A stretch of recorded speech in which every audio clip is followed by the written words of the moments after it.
Contract কিলিংয়ের দুনিয়াতে একটা বিখ্যাত উক্তি আছে, সেটা হচ্ছে সেই লোকটার সাথে কখনো পাঙ্গা নেওয়ার ট্রাই করবে না যেই লোকটা তোমার দুর্বলতা জানে, কারণ সে তোমাকে গুলি দিয়ে মারবে না, সে তোমায় তোমার দুর্বল জায়গায় আঘাত করে মারবে।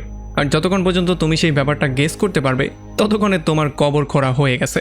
আসলে এখানে মানুষ বন্দুক দিয়ে ফাইট করে না, এখানে মানুষ ফাইট করে তথ্য দিয়ে।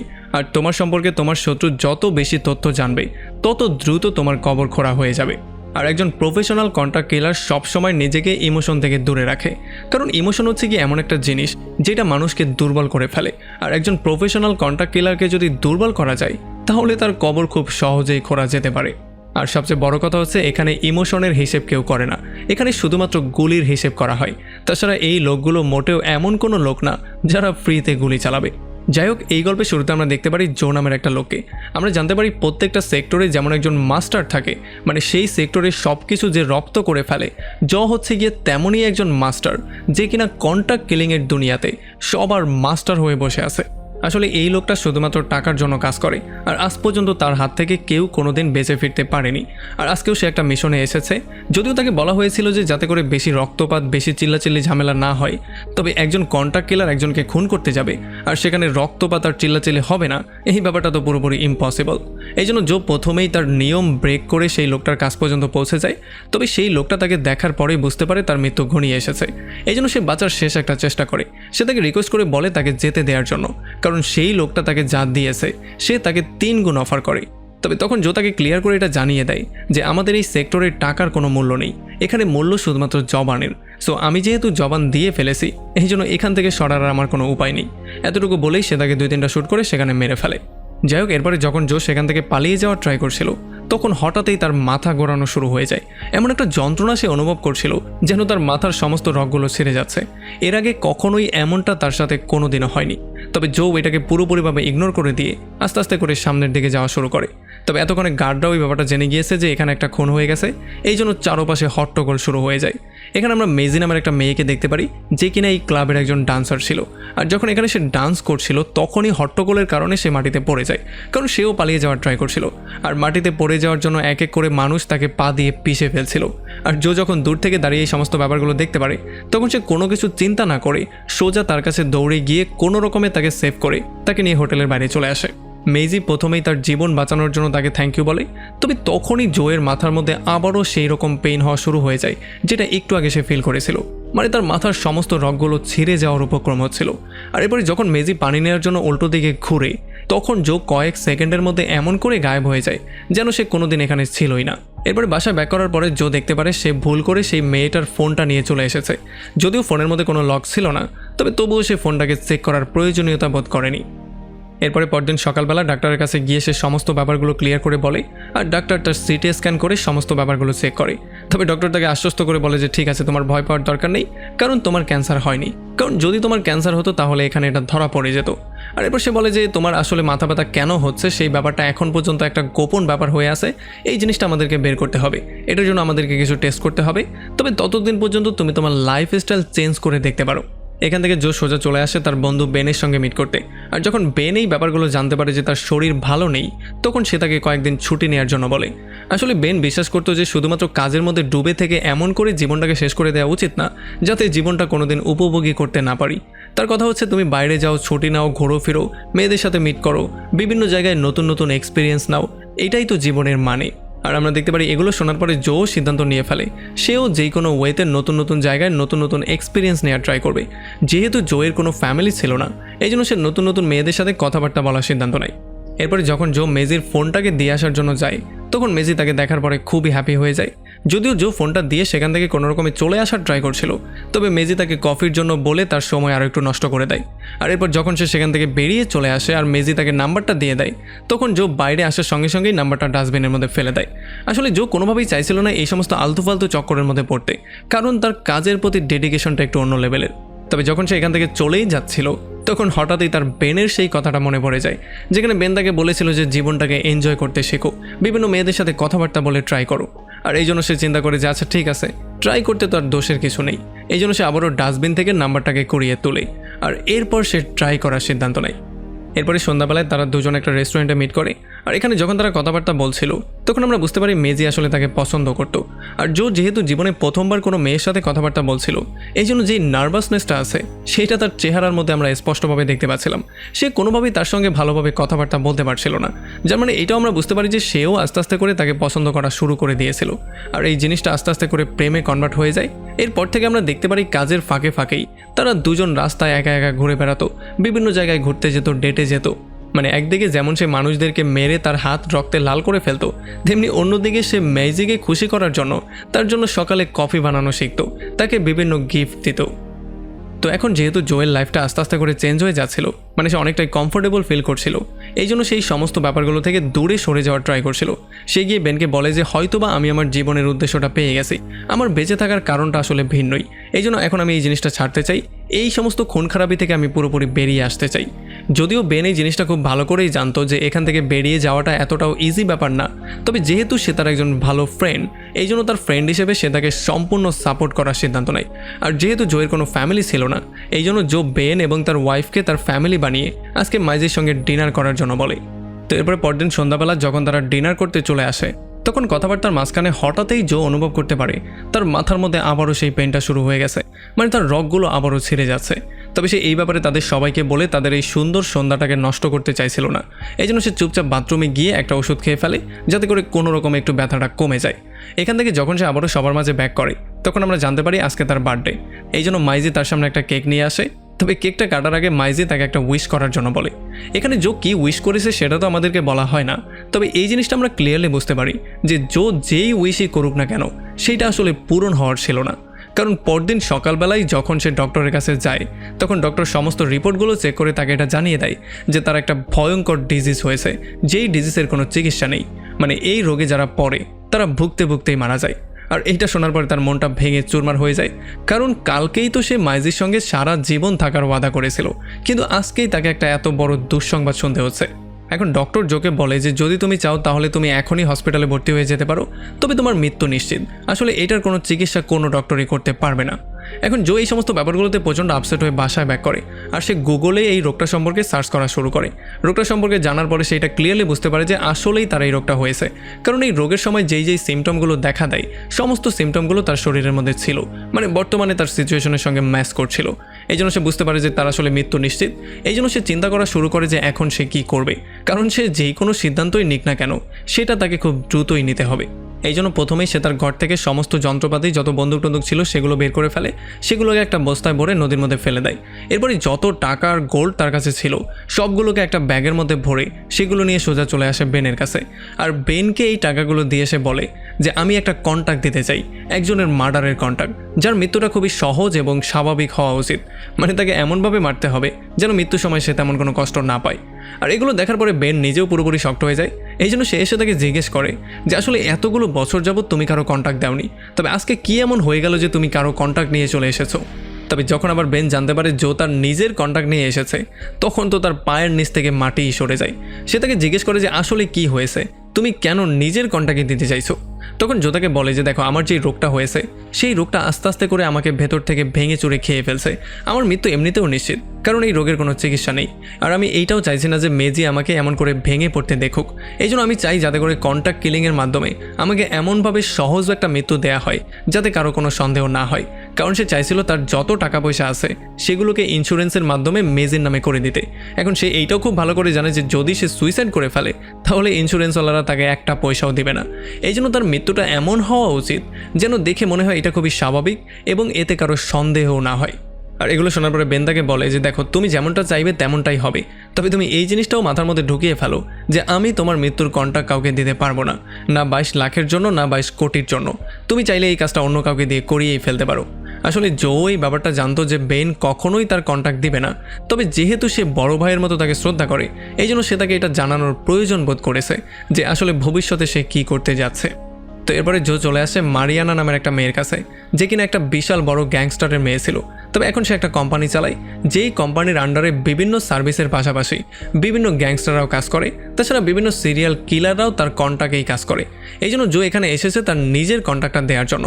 তবে আমরা জানতে পারি মারিয়ানা আসলে জোকে আগে থেকেই হেড করতো, কারণ জোই ছিল সেই ব্যক্তি যে কিনা শুধুমাত্র অল্প কিছু টাকার জন্য তার বাবাকে একটা সময় খুন করেছিল। এই জন্য যদি সে চাইতো তাহলে সে তাকে এখানেই মেরে ফেলতে পারত। তবে তাদের বিজনেসের মধ্যে একটা নিয়ম আছে, সেটা হচ্ছে কেউ কাউকে পার্সোনাল কোনো কারণে মারতে পারবে না। আর যখন মারিয়ানা জানতে পারে জো আসলে নিজের সুপারি দেওয়ার জন্য এখানে এসেছে, তখন মারিয়ানা খুব বেশি একটা শক্ত হয় না, আর তার কাছে এগুলো কোনো ম্যাটারও করতো না। তার কাছে শুধু একটা জিনিসই ম্যাটার করতো, সেটা হচ্ছে টাকা। এখন যেহেতু মারিয়ানা তার শত্রুকে মারার জন্য টাকা পাচ্ছে, এই জন্য সে খুব বেশি হ্যাপি হয়েছিল, আর এই কাজটা করার জন্য সে খুবই এক্সাইটেডও হয়েছিল। তবে জো তাকে একটা শর্ত দিয়ে দিয়েছিল, সেটা হচ্ছে তাকে যেন রাত্র 12টার পরেই মারা হয়, কারণ 12টার আগে তার কিছু স্পেশাল কাজ আছে যেগুলো তাকে কমপ্লিট করতে হবে। এটা বলে যখন সে সেখান থেকে বেরিয়ে চলে যায়, তখন মারিয়ানা তার বেস্ট কিলারকে জোয়ের এই সুপারিটা দিয়ে দেয়।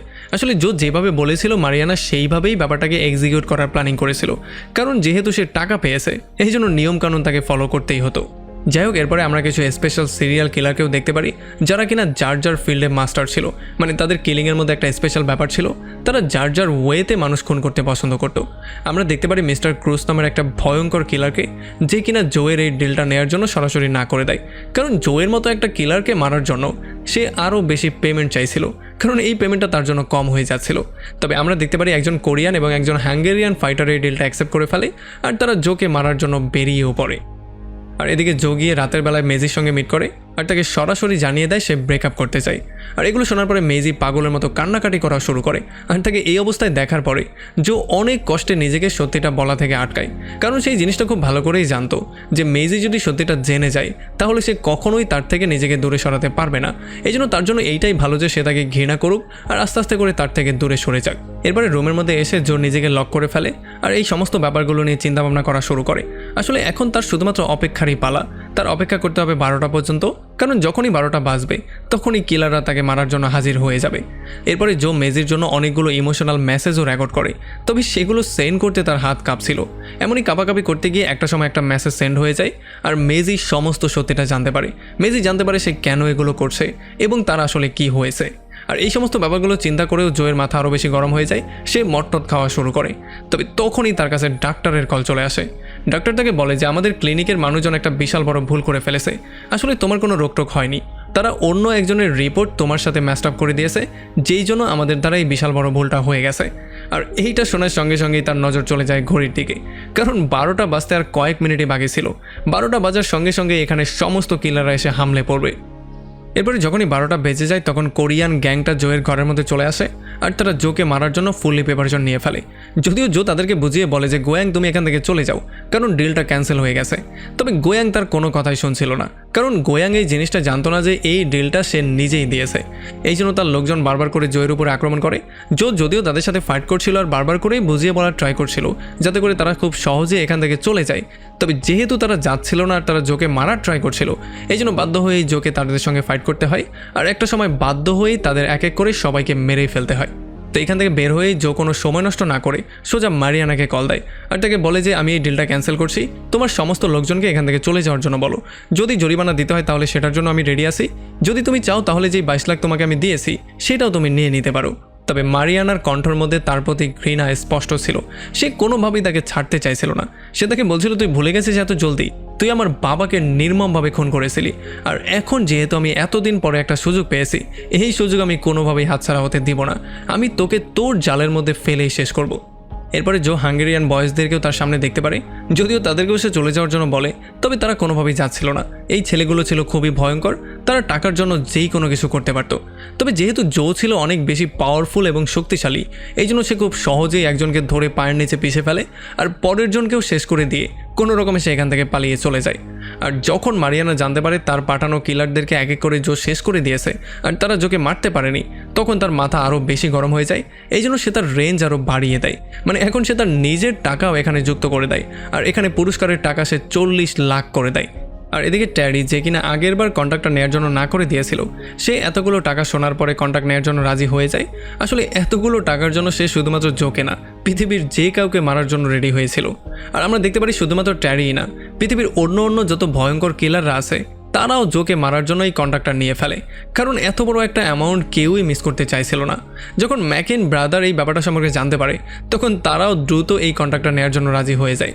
আসলে তাদের জন্য এটা টাকার চেয়ে রেপুটেশনের ব্যাপার বেশি ছিল, কারণ তারা চাইছিল ইউরোপের সবচেয়ে বড় কিলারকে খুন করে তারা ইউরোপের সবচেয়ে বড় কিলার হয়ে যেতে। আর অন্যদিকে আমরা দেখতে পারি কিছু বার ডান্সার যারা কিনা এখানে অলরেডি একটা খুন করে ফেলেছে, তারা যখন এই খবরটা জানতে পারে তখন তারাও জোকে খুঁজে বের করে মারার জন্য রেডি হয়ে যায়। আর পৃথিবীর কোনো একটা কোনায় থাকা বোটাস নামের একটা লোক, যে কিনা এতদিন পর্যন্ত সমস্ত কন্ট্রাক্টগুলোকে না করে দিচ্ছিল, সেও এত বড় একটা অ্যামাউন্ট শোনার পরে এই কন্ট্রাক্টটা নিয়ে ফেলে। আর এখন তারা সবাই মিলে বেরিয়ে পড়ে একটা লোককে খুঁজে বের করার জন্য, সেটা হচ্ছে জো। আর তখন এদিকে জো চলে আসে বেনের কাছে, আর তাকে এসে সে সমস্ত ব্যাপারগুলো ক্লিয়ার করে বলে। সে বলে যে আসলে আমার কোনো রোগ ছিল না, ডক্টর ভুল করে এই রোগটা আমার উপরে চড়িয়ে দিয়েছে, যেই জন্য এখন এত বড় একটা গ্যাঞ্জাম হয়ে গেছে। তখন বেন তাকে বলে যে এখন যা হয়ে গেছে সেটা তো হয়েই গেছে, কিন্তু আমার মনে হয় না মারিয়ানার থেকে তুই বাঁচতে পারবি, কারণ মারিয়ানার সঙ্গে তুই যা করেছিলি সেটা এখন পর্যন্ত মারিয়ানা ভুলে যায়নি। আর সে এখন টাকার পরিমাণ বাড়িয়ে পৃথিবীর বড় বড় কিলারদেরকেও তোর পেছনে লাগিয়ে দিয়েছে। আর মারিয়ানাকে মেরে ফেলাটা হবে আমাদের নিয়মের লঙ্ঘন, আর নয়তো তোর জন্য আমি কবেই মারিয়ানাকে মেরে ফেলতাম। আর তাছাড়া সবচেয়ে বড় কথা হচ্ছে মারিয়ানা তার কাজটাই করছে যেটা তুই তাকে দিয়েছিলি। এদিকে মারিয়ানা ট্যারিকে জোয়ের গার্লফ্রেন্ডের একটা পিকচার পাঠায়, যাতে করে জোকে মারতে খুব বেশি একটা কষ্ট করতে না হয়, মানে তাকে জিম্মি করে খুব সহজেই তাকে ধরতে পারে। আর এই ফেভারটার বদলে মারিয়ানা তার কাজিনকে তার সঙ্গে নিয়ে যাওয়ার জন্য বলে, কারণ তার কাজিন তার সঙ্গে কাজ করে তার কিছু টেকনিক শিখতে চাইছিল। এখন ট্যারি হ্যাঁ তো বলে দেয়, তবে যখন সে তার কাজিনের সঙ্গে মিট করে তখন সে বুঝতে পারে যে সে বিশাল বড় একটা ভুল করে ফেলেছে, কারণ তার কাজিন ছিল খুবই বেকুব এবং বলদ টাইপের একটা ছেলে, যাকে দেখে মনে হয়েছিল গ্যাংস্টার তো দূরের কথা, সে যদি ফুটপাতের ভিখারির সঙ্গেও মারামারি করতে যায় তবুও সে 2 মিনিট টিকতে পারবে না। এদিকে বেনের ওয়াইফ জোকে মাসাজ দেওয়া শুরু করে। সে এমনভাবে তাকে একটা মাসাজ দেয় যেই মাসাজের জন্য তার মাথা ব্যথা এবং তার চোখের সামনে যেই গোলা হয়ে যেত সেই সমস্ত ব্যাপারগুলো দূর হয়ে যায়। এইটা তো জোয়ের কাছে মিরাক্কেলের চাইতে কোনো অংশে কমই ছিল না, এই জন্য সে খুবই হ্যাপি হয়েছিল। আর এখন সে যে কারোর সাথে ফাইট করতে ফুললি রেডি হয়েছিল, তবে সে এই ব্যাপারটা ভুলে গিয়েছিল যে তার একটা দুর্বলতাও আছে। এদিকে ট্যারি মেজিকে ফলো করছিল, আর সে দেখতে পারে মেজি সমস্ত কিছু প্যাকেট করে এখান থেকে পালিয়ে যাওয়ার প্রিপারেশন নিচ্ছিল। তবে যখন সে সুযোগ পেয়ে যায় তখন সে তাকে বেহুশ করে কিডন্যাপ করে ফেলে। আর এদিকে যখন মারিয়ানা জোয়ের লোকেশনটা জানতে পারে তখন সে দ্রুত সমস্ত গ্যাং বাহিনীকে সেই লোকেশনটা শেয়ার করে দেয়, যাতে করে সবাই একসাথে গিয়ে আক্রমণ করতে পারে। তবে আমরা জানতে পারি জো আসলে এত বড় বেকুব ছিল না, এই সমস্ত ব্যাপারগুলো ছিল তার একটা চাল। সে ইচ্ছা করে এই চালটা চেলেছে যাতে সবাই এক জায়গায় এসে জড়ো হয়। আর আমরা দেখতে পারি বেন কল দিয়ে তাকে এটা জানিয়ে দেয় যে আমাদের প্ল্যানিংটা কাজ করছে, আমার কোনো লোকই তোমার কন্ট্রাক্ট অ্যাকসেপ্ট করেনি, তবে যদি তোমাকে কেউ মারতে চলে আসে তাহলে তাকে এক বিন্দুও ছাড় দিবে না। যদিও এখন জো সবার সাথে ফাইট করার জন্য ফুলি রেডি হয়েছিল, তবে তার কাছে বেনের দেয়া কিছু গ্রেনেড ছাড়া আর কিছুই ছিল না, কারণ তার যত অস্ত্রশস্ত্র ছিল সেগুলো তো সে নদীর মধ্যেই ফেলে দিয়েছিল। তবে এই গ্রেনেড দিয়ে সে এমন এমন ফাঁদ তৈরি করে যে যাতে করে যদি কেউ একবার ভেতরে চলে আসে তাহলে সে আর কোনোভাবেই জীবিত বেরিয়ে যেতে না পারে। আর এদিকে মেইজি কিডন্যাপ হওয়া অবস্থায় জোয়ের সত্যটা জানতে পারে, যদিও সে এতদিন জো সম্পর্কে তেমন কিছু জানতো না। তবে আজকে সে জানতে পারে জো হচ্ছে একজন কন্ট্রাক্ট কিলার, তাও শুধুমাত্র লোকাল আলতু ফালতু কন্ট্রাক্ট কিলার না, ইউরোপের সবচেয়ে বড় কন্ট্রাক্ট কিলার। এদিকে আমরা দেখতে পারি জোকে মারার জন্য ম্যাকিন ব্রাদার প্রথমে চলে আসে, আর তাদের চেহারার মধ্যে 40 লাখ টাকার খুশি আমরা স্পষ্ট দেখতে পাচ্ছিলাম। এরপর যখন তারা সেটার মধ্যে যায় তখন তারা জোয়ের নাম ধরে চিল্লাচিল্লি করা শুরু করে আর তাকে যেই কোনো ওয়েতে সামনে আসার জন্য বলে। জো সামনে এসে তাদেরকে ফেস করা শুরু করে, আর এই ভাইয়েরাও অস্ত্রমস্ত্র বাদ দিয়ে হাতে ফাইট করতেই বেশি পছন্দ করত, এই জন্য তারাও জোয়ের সঙ্গে হাতেই ফাইট করা শুরু করে। আমরা দেখতে পারি জো অনেক রকম করেই তাদেরকে থামানোর ট্রাই করছিল, তবে এই দুই ভাইয়ের সাথে কোনোভাবেই তারা পারছিল না, কারণ তারা এতটাই ভয়ঙ্করভাবে মারামারি করত যেমন কোনো পাগল ষাঁড় মানুষের উপরে গিয়ে আক্রমণ করে। এই জন্য জো অনেকক্ষণ ট্রাই করার পরে যখন বুঝতে পারে সে একা তাদেরকে হ্যান্ডেল করতে পারবে না, তখন সে তার ট্র্যাপের ইউজ করে। সে ট্র্যাপের ইউজ করে একজনকে ভয়ঙ্কর একটা মৃত্যু দেয়, আর যখন এটার প্রতিশোধ নেওয়ার জন্য আরেকজন তাকে মারতে চলে আসে তখন খুব সহজেই সে তাকে মেরে ফেলে। ততক্ষণে এখানে সেই লেডি গ্যাংস্টাররাও চলে আসে। তারা প্রথমেই যখন মধ্যে গিয়ে জোকে পেয়ে যায় তখন তারা গুলির বৃষ্টি নামিয়ে দেয়, তবে এতে করেও জোয়ের তেমন কিছু হয় না। জো নিজেকে প্রোটেক্ট করার জন্য তাদের দিকে গ্রেনেড ছুঁড়ে মারে, যেই গ্রেনেডে একজনের অবস্থা প্রচণ্ড খারাপ হয়ে যায় আর সে উড়ে জোয়ের কাছে চলে আসে, মানে সে একেবারে আত্মরাই হয়ে গিয়েছিল। তবে জো তাকে বাঁচতেই দেয় না, সে তার শরীরের মধ্যে গ্রেনেড মেরে তাকে সোজা তার পার্টনারের কাছে ছুঁড়ে মারে, যেই জন্য সেখানে ব্লাস্টের জন্য দুই সুন্দরীরই সমস্ত কিছু ছিঁড়ে বেড়ে যায়। তবে আসলে জোয়ের বিপদ এখনও সে কাটিয়ে উঠতে পারেনি, কারণ বটো নামের যে ভয়ঙ্কর গ্যাংস্টার ছিল সে এখানে চলে আসে, আর যখন সে জোকে দেখতে পারে তখন সে তার উপরে হামলে পড়ে। আসলে সে তার কোনো টার্গেটকেই মিউজিক ছাড়া মারত না, এই জন্য সে তার কানের মধ্যে ইয়ারফোন দেয় আর জোয়ের উপরে পাগলের মতো ঝাঁপিয়ে পড়ে। জো কোনো রকমে তাকে ফেস করার ট্রাই করে, তবে সে দেখতে পারে তার বুট থেকে শুরু করে শরীরের প্রত্যেকটা পার্টে পার্টে বিভিন্ন রকমের ধারালো জিনিসপত্র লাগানো ছিল। এই জন্য জো বুঝতেই পারছিল না তার উপরে কোন জায়গায় আক্রমণ করবে। এই জন্য জো একটা তলোয়ার নিয়ে তার সঙ্গে ফাইট করার সিদ্ধান্ত নেয় আর বোটাসও একটা তলোয়ার নিয়ে তার সঙ্গে ফাইট করে। তবে এই মারামারির মধ্যে হঠাৎ করেই বোটাসের কান থেকে ইয়ারফোন খুলে অন্য জায়গায় পড়ে যায়, যে জন্য বোটাস একটু ডিস্ট্র্যাক্ট হয়ে যায়। আর এই সুযোগটার কাজে লাগিয়ে জো আচ্ছা রকম করে ধোলাই করে তার অবস্থা খারাপ করে দেয়। তবে এরপর যখন সে গান নিয়ে তাকে শ্যুট করতে যাচ্ছিল তখন জো দৌড়ে একটা টেবিলের পেছনে গিয়ে লুকিয়ে পড়ে, যেই জন্য তার আরও একটা ফাঁদ অ্যাক্টিভেট হয়ে যায়। আর এখানে একটা বিশাল বড় ব্লাস্টের জন্য বেচারা বটনও টুকরো টুকরো হয়ে যায়। আর তখন বাইরে আমরা দেখতে পারি ট্যারিও এসে পৌঁছে গিয়েছিল, তবে সে বাকিদের চেয়ে একটু বেশি চালাক ছিল। সে জানতো যে ভেতরে যাওয়াটা তার জন্য সেফ হবে না, এই জন্য সে এখানে বাইরে দাঁড়িয়ে দাঁড়িয়ে অপেক্ষা করার সিদ্ধান্ত নিয়েছিল, কারণ সে জানতো যে জো ভেতরে যে যাবে তাকেই শেষ করে দেবে আর একটা সময় সে ক্লান্ত হয়ে যাবে। এই জন্য সে প্রথমেই জোকে কল দিয়ে বলে দেয় যে তোমার গার্লফ্রেন্ড এখন আমার হাতে আছে, সো তুমি প্রথমে এক এক করে বাকি সবাইকেই শেষ করে দাও, তবে যখন তুমি ক্লান্ত হয়ে যাবে তখন চুপচাপ আমার সামনে এসে স্যারেন্ডার করে দেবে, আর নয়তো তোমার গার্লফ্রেন্ডের পরিণতি খুবই ভয়ঙ্কর হবে। তবে তখনই জো দেখতে পারে ম্যাক্স নামের একটা ভয়ঙ্কর গুন্ডা কিছু গুন্ডা ভাড়া করে তার দলবল নিয়ে এখানে চলে এসেছে। যদিও তাদের এখানে একটা নিয়ম ছিল যে কেউ ভাড়া করে গুন্ডা এখানে আনতে পারবে না, তবে মারিয়ানা জোকে মারার জন্য যেই কোনো কিছু করতে রেডি ছিল। আমরা দেখতে পারি এই সমস্ত সোলজাররা একসাথে মধ্যে চলে আসে আর তারা জোকে পাগলের মতো খোঁজা শুরু করে। এরপরে যখনই তারা মধ্যে গিয়ে জোয়ের এই কর্মকাণ্ড দেখতে পারে তখন তারা অনেক বেশি ভয় পেয়ে যায়। তারা মনে করেছিল জো মনে হয় পাগল কুকুরের মতো তাদের সবাইকে কামড়ে ছিঁড়ে ফেলেছে। এই জন্য তারা প্রচণ্ড ভয় পেয়ে সেখান থেকে অনেকে পালিয়ে যাওয়ার ট্রাই করে, তবে বেশিরভাগ সোলজারই তার পাতা ফাঁদগুলো বুঝতেই পারে না। এই জন্য ব্লাস্টেই তাদের অনেকের মৃত্যু হয়ে যায়। এরপরে জো তাদের সবাইকে সেখানে মারার পরে আস্তে আস্তে করে বাইরে বেরিয়ে চলে আসে, যেখানে কিনা অলরেডি ট্যারি তার জন্য ওয়েট করছিল। আসলে তাদের মধ্যে যেমনটা ডিল হয়েছিল, জো এখন স্যারেন্ডার করার জন্য ফুলি রেডি হয়েছিল। এই জন্য ট্যারি তার পার্টনারকে কল দেয় মেজিকে নিয়ে আসার জন্য। তবে সে এই ব্যাপারটা জানতো না যে মেজি অলরেডি সেই বলদকে বোকা বানিয়ে সেখান থেকে পালিয়েও চলে গিয়েছে। আর তখনই মেজি গাড়ি নিয়ে এসে ট্যারির উপর দিয়ে চড়িয়ে দেয় আর কোনো রকমে জোকে নিয়ে সেখান থেকে পালিয়ে চলে যায়। আর রাস্তায় জো সমস্ত ব্যাপারগুলো ক্লিয়ার করে মেজিকে বলে, আর তার কাছে সে এটা প্রমিসও করে যে সে আর কোনো দিনও তাকে ছেড়ে যাবে না আর সেই সমস্ত কাজগুলো ছেড়ে দেবে। তবে মেজি তখন তাকে একটা গুড নিউজ দিয়ে বলে যে আমি তোমার বাচ্চার মা হতে যাচ্ছি। আর এতটুকু বলেই সে নিয়ন্ত্রণ হারিয়ে ফেলে আর সেখানেই বেহুশ হয়ে যায়। আর জো যখনই কোনো রকমে গাড়িটার কন্ট্রোল নেয় তখন সে দেখতে পারে মেজির গায়ে একটা গুলি লেগেছে। এই জন্য সে চারপাশে ভালো করে চেক করা শুরু করে। যখন সে একটা চার্জ পেয়ে যায় তখন সে মেজিকে নিয়ে দৌড়ে চার্চের মধ্যে যায় আর জোরে জোরে সাহায্যের জন্য চিৎকার করা শুরু করে। তবে পরে তারা জানতে পারে গুলিটা আসলে শুধু টাচ করেই বেরিয়ে চলে গিয়েছিল, এটা খুব রিস্কি কিছু না।